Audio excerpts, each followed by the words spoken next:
कवी वाल्मिका सारिखा मान्यायसा जय जय रघुवीर समर्थ। प्रणम्य शिरसा देवं भक्तावासं स्मरे नित्यं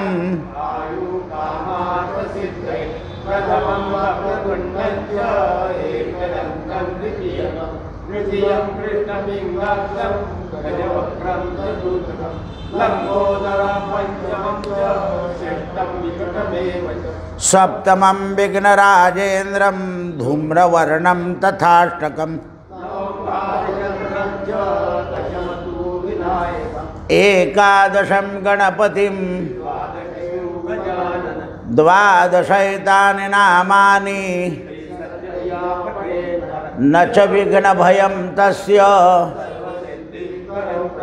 विद्यार्थी लभते विद्या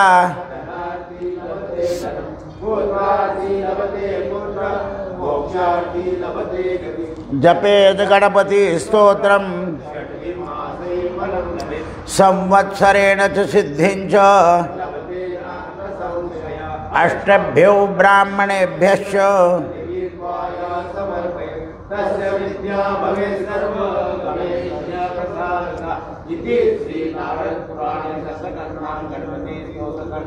सीतारामचंद्रार्पणमस्तु। हरि ओम तत्सत, हरि ओम तत्सत, हरि ओम। आज आपल्या मायभूमीचा 75वा वर्धापन दिन,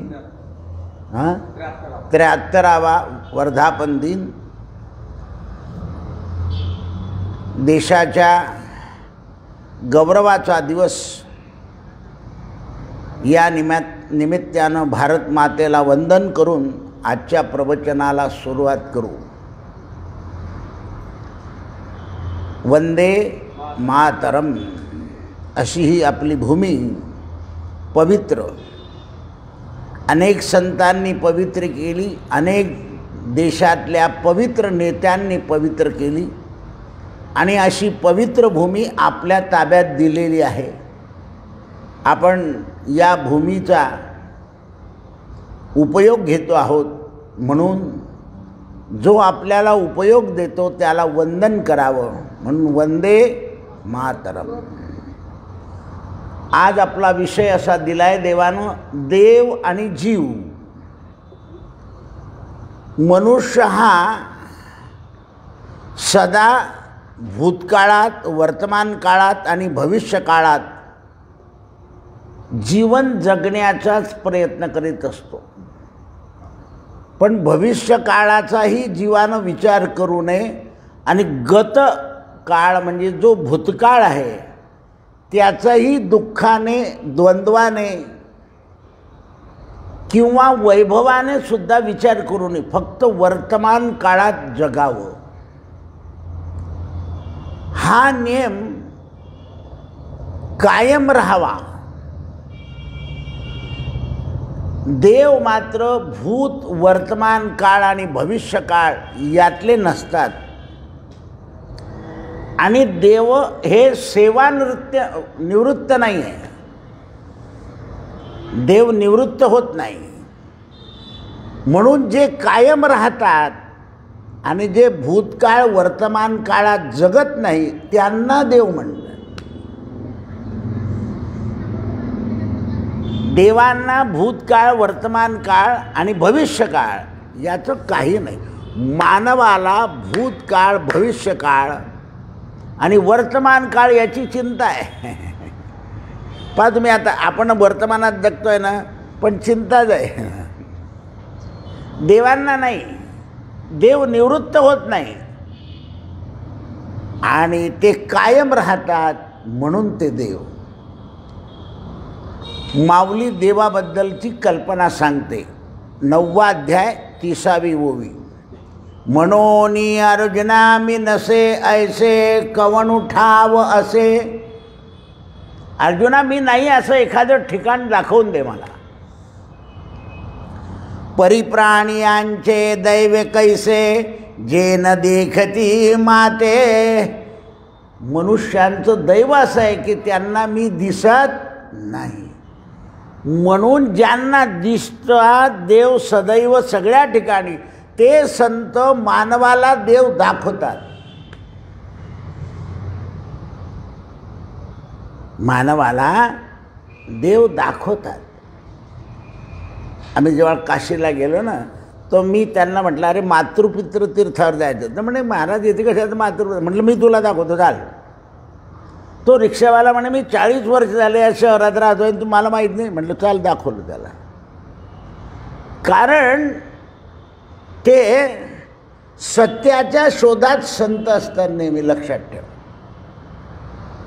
आम्ही एकदा 82 साली पंढरपूरला गेलो. माझ्याबरोबर 2-3 बडवे होते. आता ते सांगणारे सांगत राहतात किंवा हे ज्योतिष पाहतात. ते बडव्यांनी विचारलं, म्हणे आम्ही विष्णुपदावर बसलो होतो मस्त. म्हणे दादा आमचं काही कुंडल्या पाहून घ्या. आणि म्हटलं आता विष्णुपदावर आलो आहे आपण, कुंडलीवर पाय ठेवून बसायचं. नाही म्हणे ते. म्हणे आम्ही आता नारायण नागपुडी करायचं ठरवलं आहे, त्र्यंबकेश्वरला जाऊन. म्हटलं का रे. इथे नामदेव महाराजांनी अभंग लिहिला, येथे जे पिंड ठेवती त्यांचे पितर उद्धरती. मग आता तू त्र्यंबकेश्वर झाला. त्यांनी मला म्हणे हां मग हे विष्णुपद आहे ना, याच्यासारखं क्षेत्र नाही, तिथे काय जातो तुमच्यासमोर. म्हटलं मागच्या वर्षी मी इथे श्राद्ध केलं, इथे पिंड ठेवले, तुम्ही पाहिलं. म्हणे हां. मग कशा करतात त्र्यंबकला जातं. मनुष्य काय करतो, वस्तुस्थितीत विसरतो देवाची. विष्णुपदावर लिहिला आहे नामदेव महाराजांचा अभंग, येथे जे पिंड ठेवती त्यांचे पितर उद्धरती. आता दुसरीकडे जायची काय, गयलाही जायची काही गरजच नाही ना. तुमच्याच हातून केलं. म्हटलं मी इथे पिंडप्रदान श्राद्ध. म्हणे हो. मग का केलं. तुम्ही याच गावात आहे ना, मग त्या विष्णुपदावर तुमची काय पाहिजे. तुम्ही फक्त कार्तिक महिन्यामध्ये सगळे मिळून तिथे जेवायला जाताना गप्पा मारता.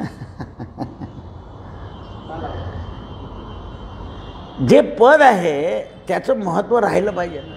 इथेच पांडुरंग मोठे होते, लहान होते तर मोठे झाले याच विष्णुपदावर मूर्ती. म्हणून अर्जुना परिप्राणी दैव कैसे जे न देखती माते. त्यांचं दैवच तसं आहे, म्हणून त्यांना मी सर्वत्र दिसत नाही. जो सर्वांचा आहे तो परमात्मा सगळ्यांच्या हृदयातच वास करतो. ज्ञानेश्वर माऊली 18व्या अध्यायामध्ये 1299 ओवी लिहिते, सर्वभूताचे अंतरी हृदय महा अंबरी, चित्तवृत्तीच्या सहस्रकरी उदयला असे जो.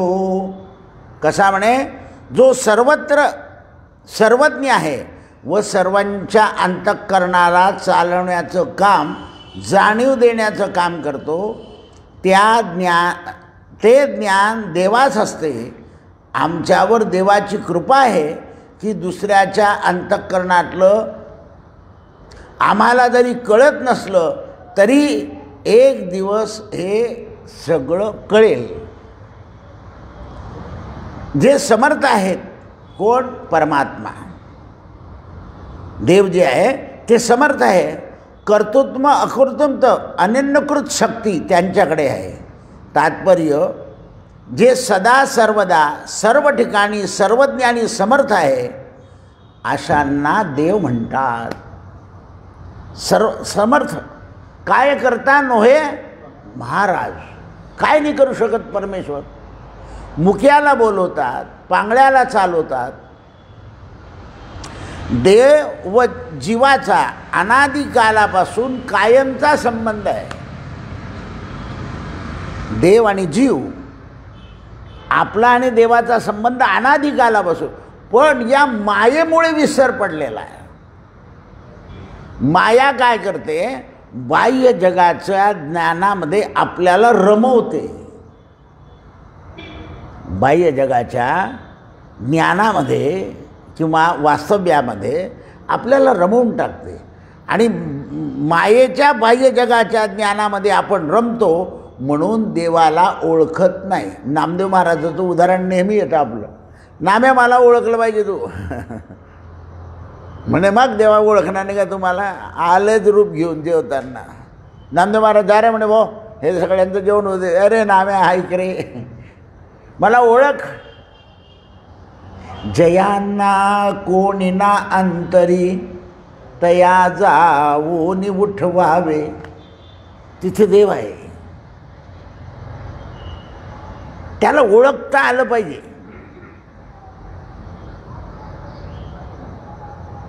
कारण ही माया लवकर देवाला जाणवू देत नाही. बरं, या मायेचं काही बिचारीचा दोष नाही, या देवानेच सांगितलं की लवकर माझ्याकडे कोणाला येऊ देऊ नको, असं आहे.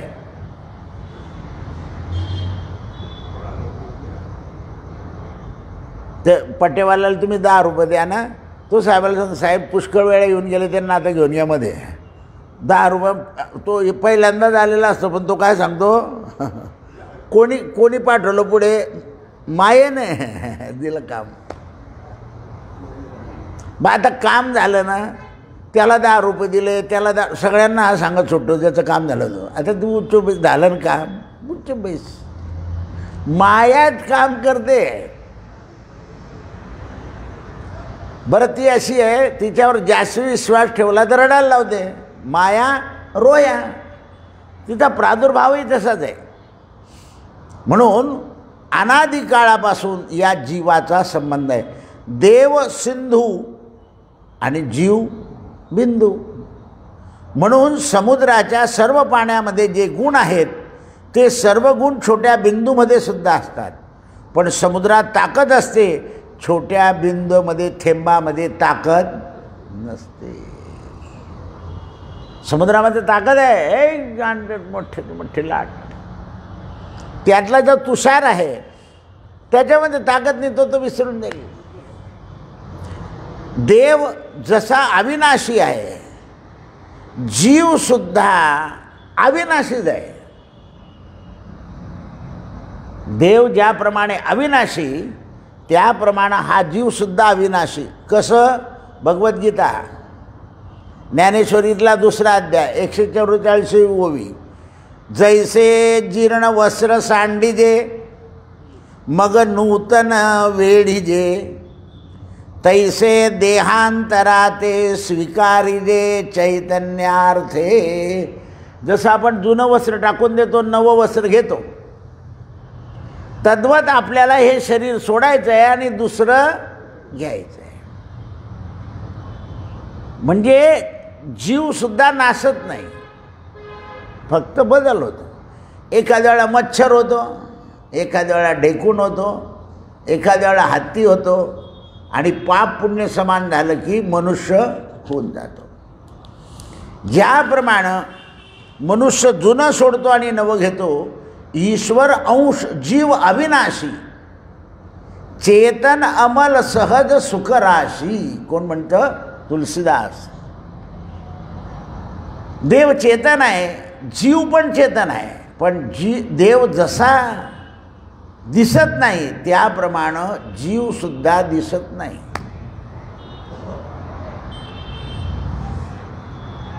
पण आईच्या उदरात आपण गेलो, आईला दिसलो का?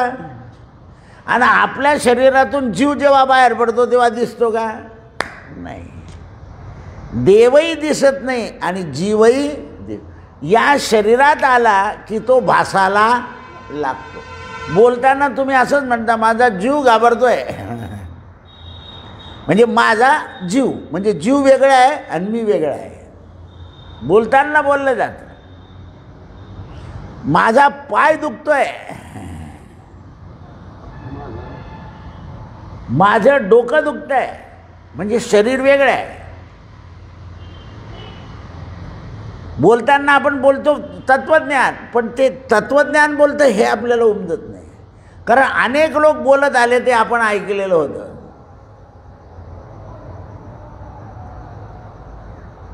आपण ऐकलं ते.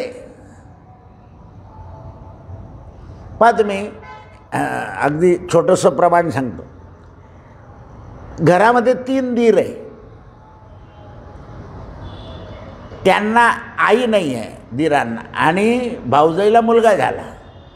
तो मुलगा नेहमी ऐकतो वहिनी वहिनी वहिनी. तो लहान मुलगा त्या आईला काय म्हणतो, वहिनी. अरे खरं त्याने ऐकलंय ते की येला वहिनी म्हणता सगळं. 3 दीर वहिनी म्हणत असल्यामुळे जन्माला आलेला मुलगा सुद्धा आईला, कारण श्रुत्वा ऐकलंय त्याने. म्हणून घरात चांगलं बोललं पाहिजे. मोठी आई म्हणा लगेच तर मोठी आई. बाकीच्या पोरांनी कधी त्याच्यापेक्षा लहान भाऊ असतील चुलत तर ते लगेच म्हणतात आई मोठी आई. तो तिचा मुलगा सुद्धा तिला मोठी आई म्हणतो. पण जेव्हा कळतं त्याला की ही आपली आई मोठी आई म्हणजे ही, तसं आहे. त्याप्रमाणे जीवाला सुद्धा कळतं. जीव येतानाही दिसत नाही, जातानाही दिसत नाही. येतानाही दिसत नाही आणि जातानाही दिसत नाही. जो दिसत नाही तो देव आहे ना, मग जीव सुद्धा तसाच आहे.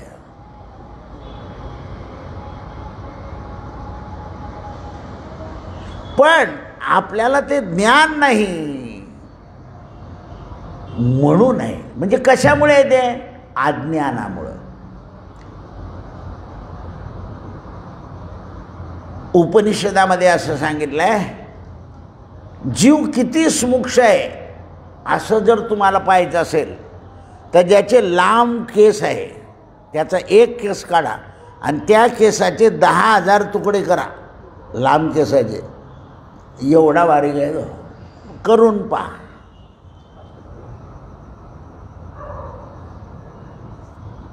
जन्माच्या यातना 500 विंचूच्या सांगितल्या आहे. एक चावला म्हणजे माणूस किती कुदतो तसं आहे. मरणाच्या त्याच्या दुप्पट 1000 विंचू चावल्याची आग होते. काही लोक म्हणतात हार्ट अटॅक बरं. अरे पण त्यावेळेला काय होतं ते, म्हणजे इतकी जोरात कळ येते ती, समजा. बरं मरणाच्या यातना मेल्याशिवाय कळणार नाही. आणि आपण कैक वेळा मेलोय मागे याचा हिशोब नाही. 184 योनी संपले म्हणून मनुष्य जन्म मिळाला. पशुदेही नाही गती ऐसे सर्वत्र बोलती, नरदे आहे भगवत प्राप्ती तेने तो विशेष.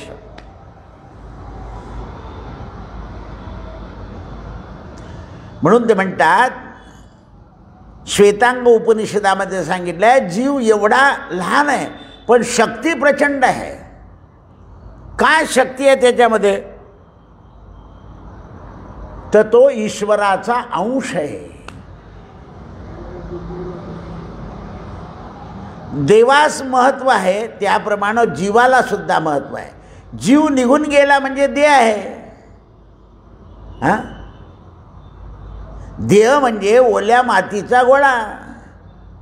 त्याप्रमाणे लवकर विल्हेवाट लावा. लवकर. गुजरातमध्ये असं कोणाकरता देह ठेवत नाही जास्त. या गवळी लोकांमध्ये अशी पद्धत आहे, घरात प्रेत असेपर्यंत कोणीच पाणी पित नाही. म्हणून 3 तासाच्या आत नाही तर कोणाची वाट नाही पाहत. ते गेले ना, आजूबाजूचे लोक आले की त्याला उचलून, त्यांनाही माहिती असतं, ते लगेच यायचा प्रयत्न नाही करत, कारण पाणी नाही पिणार कोणी. आता माणसाला 3-3 दिवस ठेवलं जातं.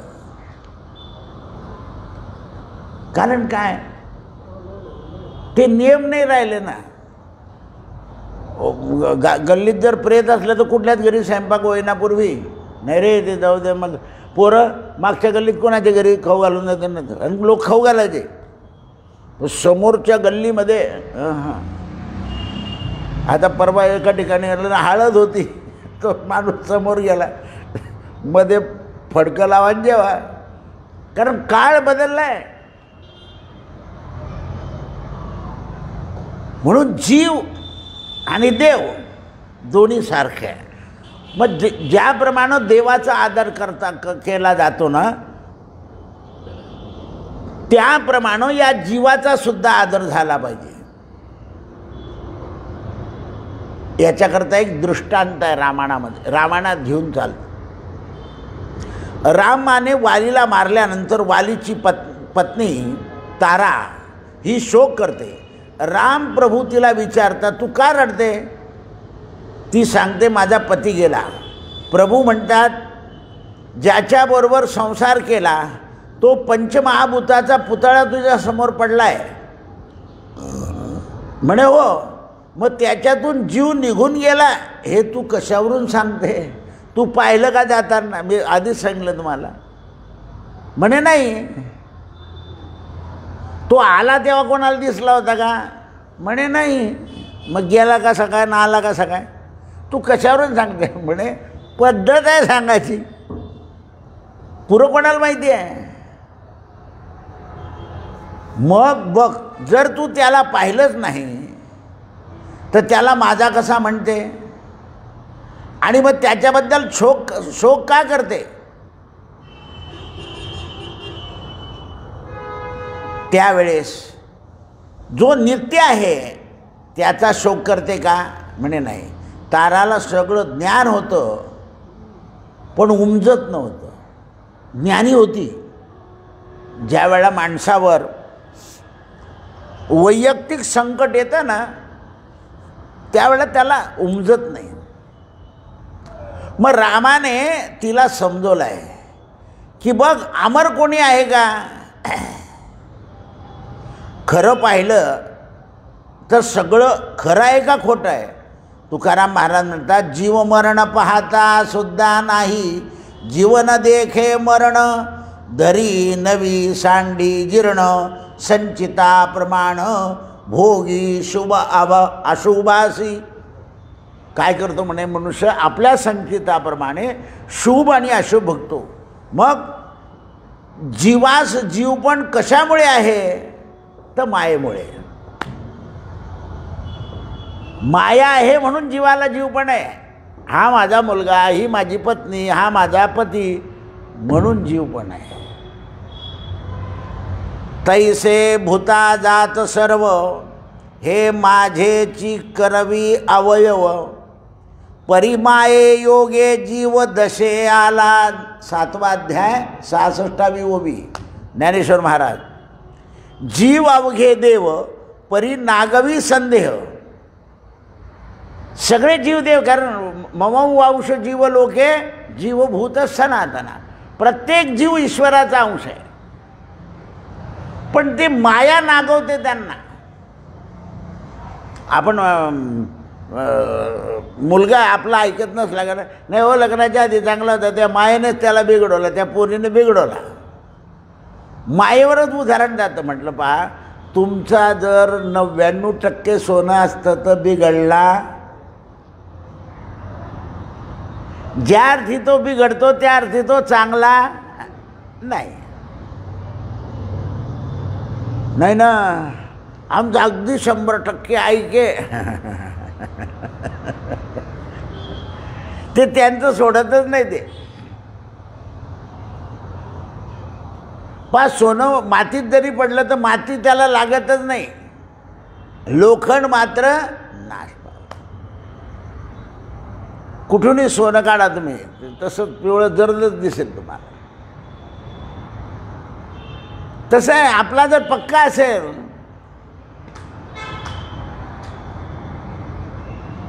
म्हणून ते म्हणतात, सगळे जीव देव झाले का नाही? बघ, जीवाचे अज्ञान विकार, विषम अहंभाव, सर्वे गेल्यावर जीव देव होतो. की बघ, तारेला सांगताय, नामदेव महाराज देव झाले, चांगदेव महाराज देव झाले, ज्ञानेश्वर देव झाले, तुकाराम देव झाले, देव झाले. म्हणून शिवपदासी गेले, जे शिव म्हणजे पवित्र, जे पवित्र पदाला गेले ते देव झाले आणि जे मायेत राहिले ते भूते झाले. जे मायेमध्ये राहिले ते भूत झालं.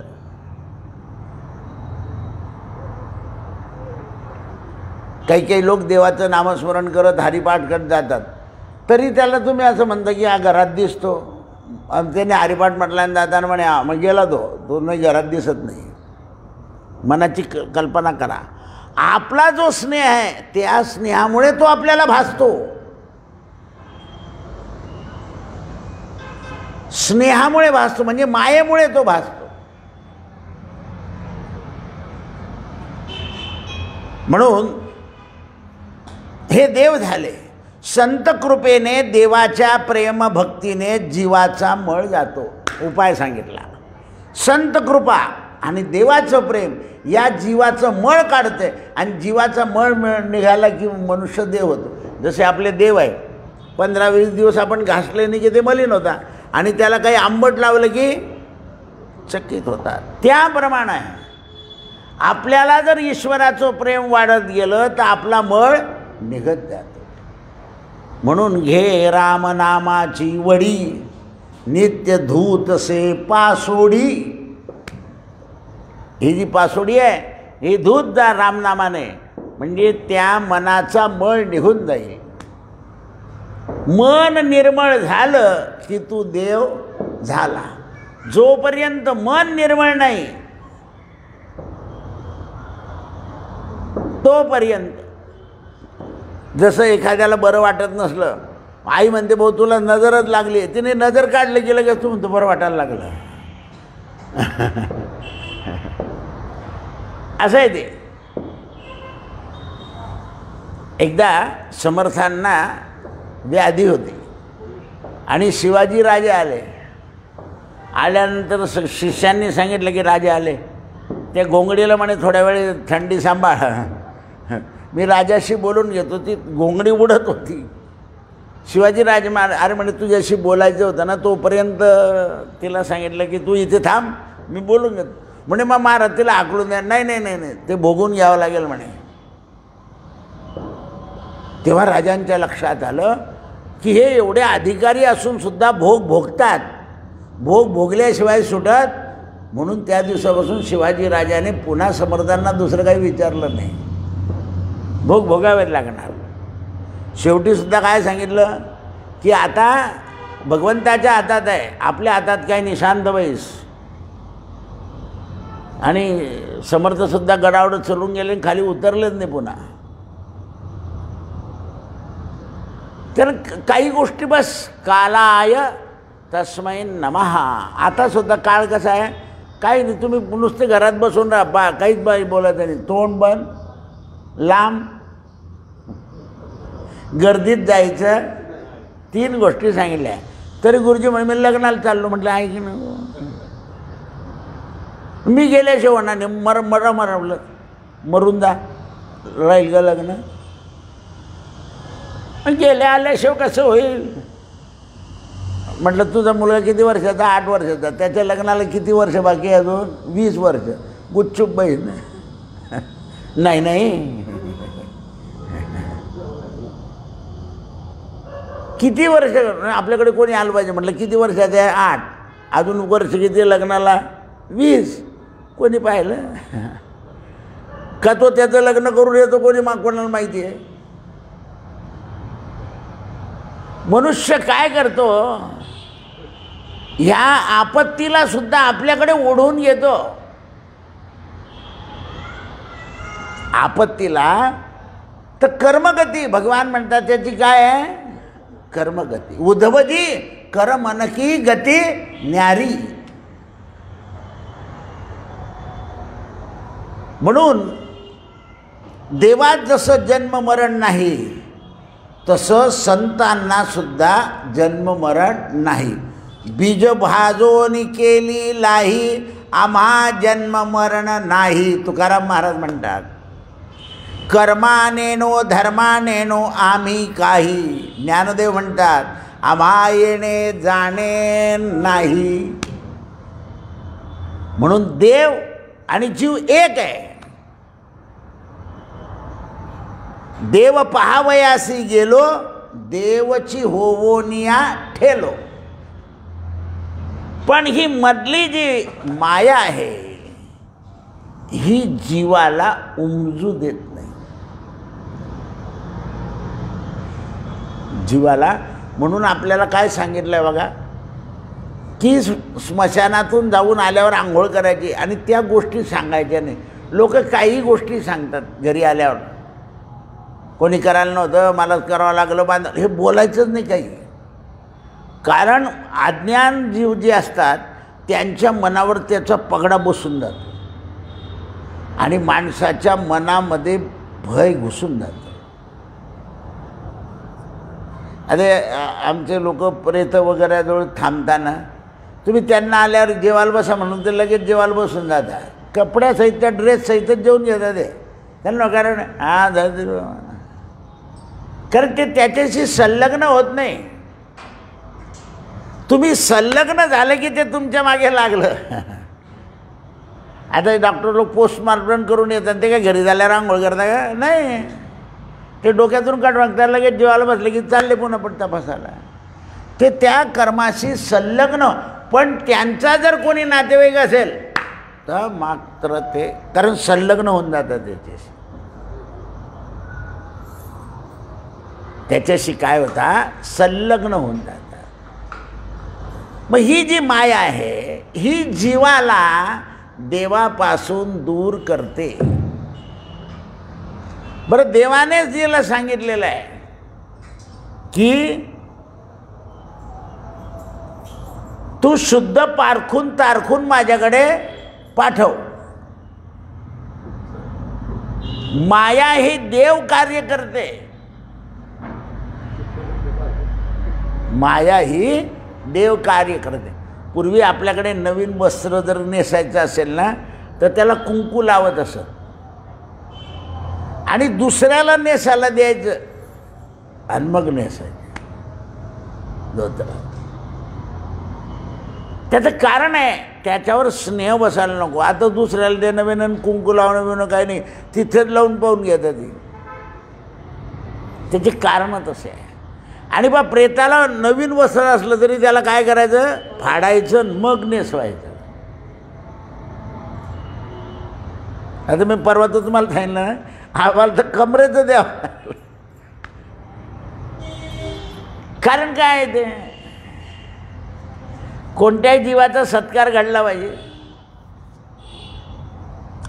म्हणून त्यावेळेस आम्ही द्वारकेला चाललो होतो ना, 2-3 विघ्न होते त्या दिवशी. ती गाय, मी त्याला विचारतो ही कोणती गाय म्हणून त्या ड्रायव्हरला विचारतो. तो म्हणे नील गाय म्हणे. तिने येऊन टबवर उडी मारावी. त्याला का रे आणि कशी काय कुदली म्हणे ती. बरं गाडी थांबून गेली, ती कुदल्या म्हणे. ती परत आली, परत तिने ठोक मारली आणि मग खाली पडली. हे दैवगती. म्हणजे जसं सांगितलं असतं बा, कोणीतरी जातील यात्रेला, तुला स्पर्श होईल त्यांचा आणि मग तू त्या योनीतून मुक्त होशील. अशा ज्या कथा सांगितलेल्या असतात त्याच कथा असतात. तद्वत तसं असतं ते. म्हणून हे जे प्राणी आहे, एकदा मी पंढरपूरला होतो, कुकुर मुंडेकर तेव्हा बैलगाडीने पंढरपूरला जायचे, म्हणजे सामान सुमान. तर मी त्यांच्याकडे दर्शनाला गेलो आषाढ वद्य षष्टीला, पंचमीला जातं. तर तो बैल तरमळत होता. मी त्याला पाहिलं, मी म्हटलं अरे जातो आहे. म्हटलं महाराज तो बैल तुम्हाला हाक मारतो. नवीन गादीवर बसले होते महाराज. म्हणे मला हाक मारतो. म्हटलं मग तो तळमळतो आहे. ते घरात आले, खडीसा टाकली, पाणी टाकले आणि त्या बैलाने प्राण सोडला. म्हणे दादा, म्हटलं मग तो तुमच्याकडे वाट पाहत होता ना, की ज्या मालकाला आपण पंढरपूरला आणतो तो मालक समोर आला पाहिजे. चंद्रभागा काठावरच मंडप आहे त्यांचा मठ. यांनी खडीसाखर टाकली, पाणी टाकली आणि त्यानं देह सोडला. म्हणून दादा आता काय करू. म्हटलं सगळी सद्गती करावं लागेल. म्हणजे सद्गती झाली, पण आता इथेच बैल घ्यावा लागेल इकडून जाताना. म्हटलं एक कुकुरमुंड्याचं आणि एक पंढरपूरचा, 2 चालू दे आता. तर ही संतांबरोबर असलेले प्राणीसुद्धा हे संत, त्याला पहा तुम्ही, ज्ञानेश्वराचा घोडा आहे, गजानन महाराजांचा घोडा आहे, त्यांच्या समाध्या करून टाकताय घोड्याची सुद्धा. शिवाजी राजाबरोबर कुत्र्याची समाधी आहे. त्याचं कारणच आहे, ते जरी जीव असले, प्राणी असले, तरी यांच्या सहवासामुळे ते धन्य होतात. म्हणून कर्मनेनो न धर्मनेनो नेनो आम्ही काही, ज्ञानदेव म्हणे आमास येणे जाणे नाही. म्हणून जे जीव देवच आहेत, पण जे मायेकडे गेले त्यांचं येणं जाणं राहिलं, ज्या माया सोडली त्यांचं येणं जाणं संपलं. मग आता हे येणं जाणं संपावं याकरता जीवानं काय केलं पाहिजे? येणं जाणं संपवायचं आहे आपल्याला, तर त्याच्याकरता आपल्या मनाच्या पटलावर या प्रभूला बसवलं पाहिजे. सगळ्या शरीराचं मालक कोण आहे? मनाजीराव हा मालक, पण तो आहे बाजीराव. बाजीराव कसे होते? केव्हा अर्धे, केव्हा मासा, केव्हा घडतं. तसं आपलं मन आहे. प्रवचन ऐकेपर्यंत तर कसे पंढरपुरात राहतो, एकदा प्रवचन संपलं की गेला तो कासमवाडीमध्ये.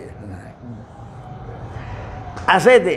या मनाला, या कोडग्या मनाला विषयी वाटते बहुगोडी, खोडी तुझ्या प्रतापे श्रीहरी.